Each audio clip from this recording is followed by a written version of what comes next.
Brunacini from Phoenix, Arizona. Well, I think the fact that they have scientifically measured what we're doing in different parts of the building, I think the fact that you've got somebody like Shane Ray who narrates it, which really gives you kind of blow-by-blow description of what's going on, I think it expands your understanding of really what is actually happening in the process.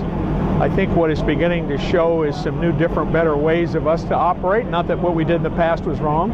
It's just that this is an improvement in it, and I think it's really a great opportunity to do that. I think historically we have had a lot of different attack positions.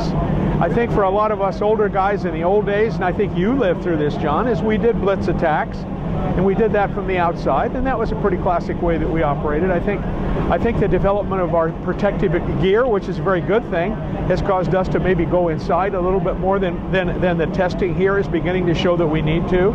I think it's a lot safer for us to recalibrate the fire, and simply that we soften the fire before we go in and do the traditional kind of interior operations.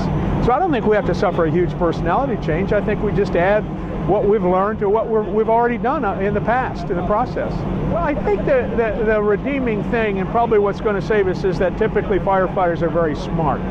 And I think what we're doing here is this is really a smart testing kind of a process that produces data that smart people can relate to. Now, we've still got some concrete heads, and I don't know that you're going to convince them, and I don't think we ought to play to them. But I think the average firefighter is probably the smartest worker that we could find, really. Now, I think they're a little bit cynical. You said it. So I think you're going to have to prove it to them. I think you're going to have to package up the data so they understand it. It's going to have to be in their terms, and I think that's a good thing, because they don't just fall over backwards when you suggest some new change. But I've seen this in my career, and you certainly have too, that if you show them a better way and you convince them and you give them a chance to work with it, that they respond to the better way. I mean, they're smart people. I think that this is beginning to impact the strategic management of what we're doing. In other words, a lot of the testing has to do with sort of the task approach that we take to the position that we attack, the dynamics as far as the fire is concerned. But I think that necessarily that gets set up and commanded and organized by an incident commander. So I think that the command system that we are developing, and I think all of us are involved in that, are beginning to reflect this testing, and that necessarily the orders that the IC gives very simply should, and I think that they will, reflect the testing data that we're beginning to uncover in these tests. And I think that's really an integrated, connected kind of thing that makes us more effective and safer.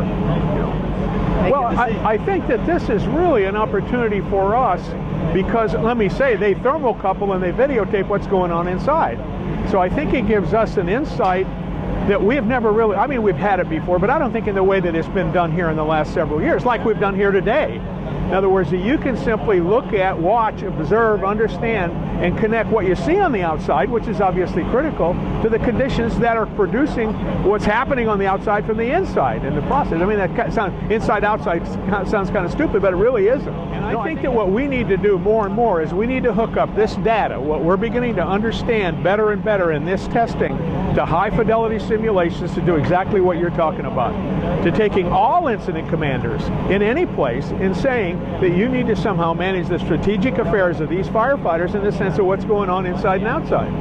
Yeah, no, and I think that's a good thing.